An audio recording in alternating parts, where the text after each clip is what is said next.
Good morning, Thailand. My name is Alex, and I have some news updates from around the land of smiles for you today, this Friday, December 13th.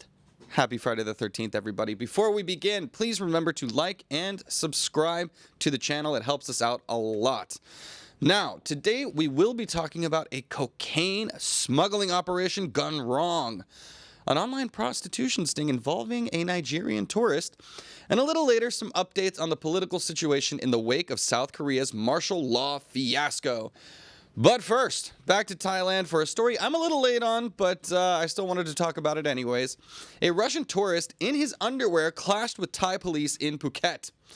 Doing the kung fu, too. A Russian tourist dressed only in his underwear caused a chaotic scene in Phuket shopping street, engaging in a bizarre standoff with Thai police. Captured in a viral video with over 200,000 views on X, the man, agitated and accompanied by his family, classy, resisted arrest by shadowboxing and erratic behavior. Yeah, you look like me when I was 12 years old practicing my kung fu in the bedroom. Now, attempts to subdue him failed, leading to speculation and humor online, likening the scene to an 80s action movie. Local authorities have not yet clarified the circumstances, but the incident underscores the unpredictability of policing in tourist hotspots and the need to respect local laws.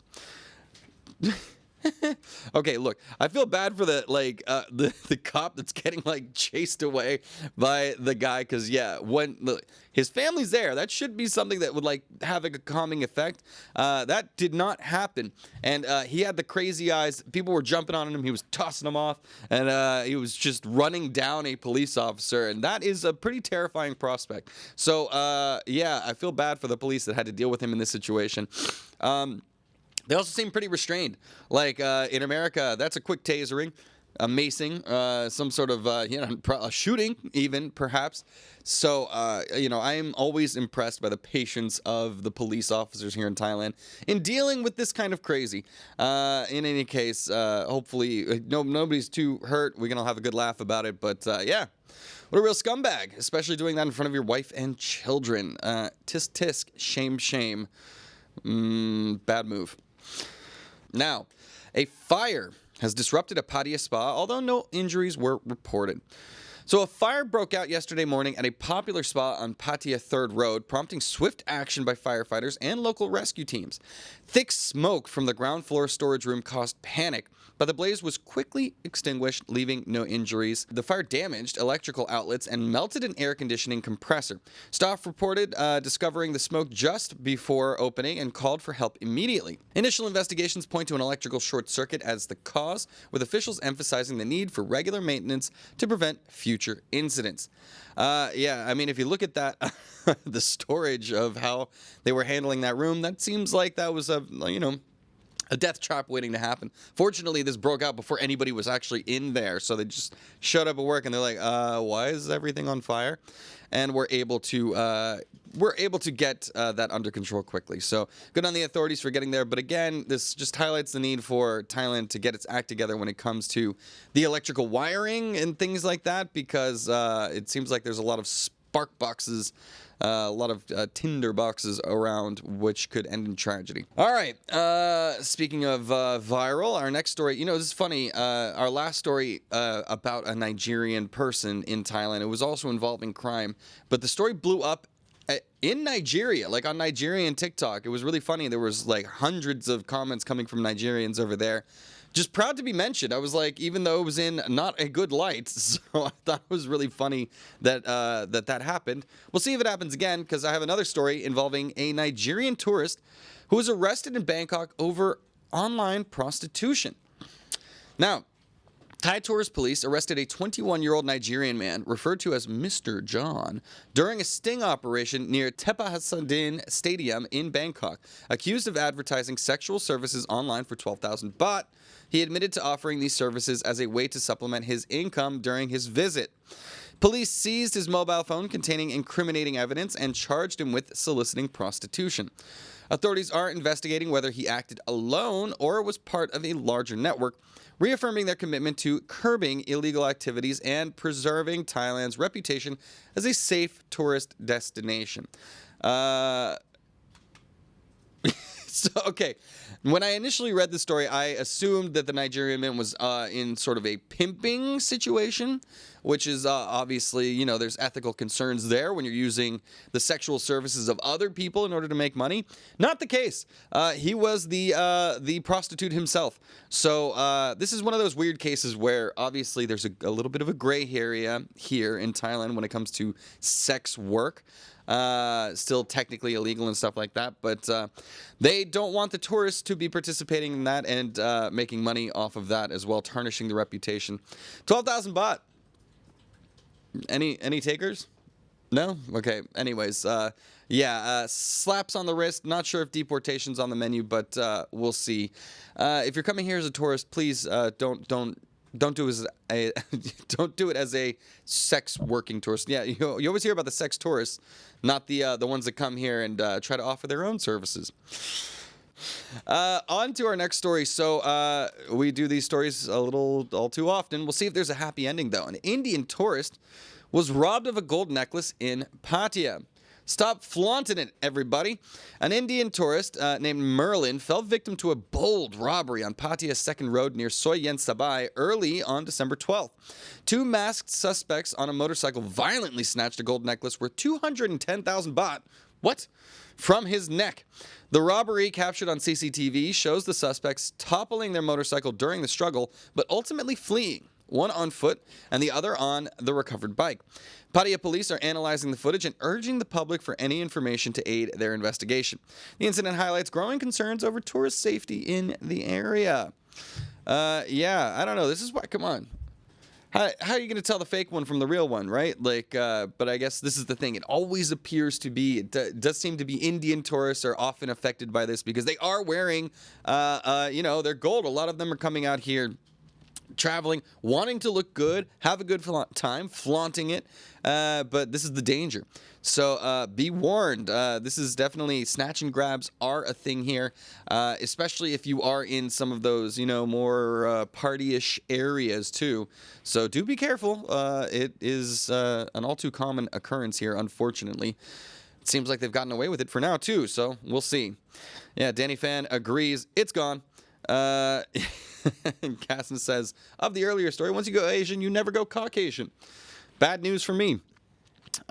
And Teddy Bear says, Indians have too much gold. It's okay. Drop in the ocean. I'd still be upset. It's a traumatizing incident being robbed. So anyways, still not right that it happened, but I'm assuming he will be okay. Elliot says, snatch thefts are more common in European countries frequented by tourists. Yes, agreed. But Thailand has a very strong reputation for safety, and it's true. I feel safer here than I have in pretty much every other country that I've lived in. But it still does happen, particularly if you are making yourself a mark, right? So I think just be careful and maybe, especially at night, that kind of thing. It's probably better safe than sorry. All right, it's time for the cocaine story. A Thai woman was arrested in Japan for smuggling cocaine worth 6 million baht. A 23-year-old Thai woman was arrested at Kansai International Airport in Osaka for attempting to smuggle 760 grams of cocaine. That's a party. Valued at 27 million yen, or around 8 million baht, into Japan. Officials grew suspicious due to her minimal belongings and unusual stitching on her backpack, which concealed the drugs. The woman had traveled from Malaysia via China. Japanese authorities are investigating potential accomplices, but have not disclosed whether the suspect admitted to the crime. Well, I don't know if she has to admit it. You did kind of catch her red-handed, didn't you? 760 grams of cocaine has a very high street value, and it seems like there was special stitching in the backpack specific for this smuggling operation. Now, at 23 years old, that does not seem like she is acting alone, right? That seems like someone who's too young, probably involved with this sort of, it could have been a criminal network, because I can't imagine someone that young having the money to be able to afford buying that much cocaine to take to another country, especially running that risk. So, anyways, that's a good get for the Japanese authorities and an unfortunate thing for the potential Japanese that were going to consume it. So, anyways, don't smuggle drugs. I don't know. I think I've said this advice a whole lot of times here on the show. last story for Thailand before we move into the ASEAN, where we have more chaos. Don't worry. Now, thousands of Brits are relocating to Thailand for a better life. Who can blame them? Over 40,000 British citizens have moved to Thailand, trading the UK's cold, gloomy weather for the tropical paradise known as the Land of Smiles. Relocations have soared by 255% since 2018, driven by incentives like Thailand's long-term residence visa, offering 10-year residency with tax exemptions. Popular destinations include Phuket, Krabi, and Pattaya, known for their pristine beaches, well, maybe, cultural landmarks, yes, and vibrant lifestyles, okay. Bangkok also offers stunning temples, river cruises, and rich history. With its warm climate, welcoming culture, and modern amenities, Thailand continues to attract Brits seeking a brighter, sunnier life abroad. And who can blame them? I love it here in the Land of Smiles, and although I'm not British, I do appreciate it here compared to my own home country as well. So, British people, stand up. Are you moving to Thailand? Are you staying here permanently? Are you already here? Let me know in the comments. All right, now that'll do it for our Thailand section of the news. We're going to move on to our ASEAN section. Our first stop is Malaysia. And we're going to be talking about AI. So I've actually had the pleasure of meeting with some very important officials from Malaysia, like the ambassador from Malaysia to Thailand. I've met with a new guy who it was at some cryptocurrency conference where he's now in charge of integrating the Malaysian government with AI technologies and cryptocurrencies, which I found very fascinating. But Malaysia is launching a national AI office to drive innovation and investment. So Malaysia unveiled a national artificial intelligence office to shape AI policies, create a regulatory framework, and position the country as a regional AI hub. Prime Minister Anwar Ibrahim called it a milestone in Malaysia's digital transformation. The office will focus on strategic planning, R&D, and ethics, aiming to establish a 5-year AI action plan by 2030. Well, I guess they have 5 years to plan the 5-year plan. Partnerships with tech giants like Amazon, Google, and Microsoft were announced, building on $16 billion in digital investments this year. With AI and cloud projects driving its economy, Malaysia is solidifying its role in Southeast Asia's tech landscape. Yeah, this is the brave new world, I guess. Look, what I think is interesting is that lots of governments are just kind of like shunning cryptocurrencies and not really embracing Web3 in that kind of way. Other countries like Malaysia are, and they want to be part of the conversation as this grows, which, you know, I'm not sure that the crypto people actually like that. Governments getting involved and introducing sort of regulatory policy on it as well. Isn't the whole point to avoid government regulation? So it's going to be interesting to see how different countries around the world engage with this new technology, whether it's like Cambodia, which has actually shut down tons of crypto exchanges, or Malaysia, which is creating new government offices in order to create a plan for what their engagement will be like in the future. But yeah, how about you guys? Anybody using cryptocurrency or AI? Please let me know in the comments. Now, moving on to, this is a weird story coming out of New Zealand, actually, involving some Vietnamese officials. Okay, so Vietnamese officials have been accused of sexual assault in New Zealand. So 2 Vietnamese police officials allegedly sexually assaulted 2 female restaurant servers in Wellington, New Zealand, during a visit in March. The women reported being groped and forced into unwanted physical contact in a private karaoke room, with one suspecting she was drugged. Despite conclusive evidence, the men left New Zealand before charges could be filed. Without an extradition treaty, they cannot be compelled to return. New Zealand authorities expressed deep concern in a letter to Vietnam's ambassador, while one victim, Alison Cook, called for diplomatic pressure to bring the accused back for prosecution, warning against setting a dangerous precedent. Gross. Yeah, this is not okay. This is a weird thing where, all right, we did something wrong, time to escape the country. Happens a lot in Southeast Asia, especially like, you know, you hear about like Chinese gang leaders setting up scam centers and then escaping back into China. This is not great, and not having an extradition agreement means that these guys will probably never face justice, but at least these girls are bringing their story to light and calling attention to it so that if this does happen in the future, authorities will be able to respond more quickly and hopefully stop this kind of thing from happening again. Yeah, I like. Ugh. Sorry, girls. It's a tough world out there, man. I don't like it. All right. I got an economic story, and then we'll get into South Korean politics. China has frozen new loans to Cambodia amid shifting investment strategies. So, China, Cambodia's top creditor, has approved no loans in 2024, marking a sharp decline from $212 million in the same period last year. This may reflect Beijing's cautious approach after mixed results from past infrastructure investments. Despite the freeze, Cambodia secured $1 billion in loans from other creditors, with the World Bank leading at $564 million, followed by Japan at $262 million. China's foreign ministry reaffirmed its strong ties with Cambodia, but provided no specifics on future lending. The freeze raises questions about Beijing's evolving financial strategy in Southeast Asia. Yeah, that's pretty crazy. I mean, obviously China's not under any obligation to give loans to Cambodia, but if you spend all that money, it's kind of expected that you're going to continue your investment projects over these long-term agreements. Just kind of shows the fickle nature of China's foreign economic policy. They they toss around their wealth a lot to buy influence, but then it can dry up very quickly. Fortunately, there are other organizations, countries, nations that are willing to step in and provide that gap in funds that Cambodia needs. But yeah, I don't know. It's a strange move from China, particularly with a country that they've been so invested in for a while, to sort of dry it all up. What's interesting to me about it is that we've only just sort of learned about this freeze here in Q4 of 2024, that there has been no money coming in from China all year. Strange story. I wonder what the strategy actually involves. All right, last story. Everybody remember that weird case of martial law declaration in South Korea? Well, that ordeal is far from over. The South Korean president is facing impeachment over that martial law controversy.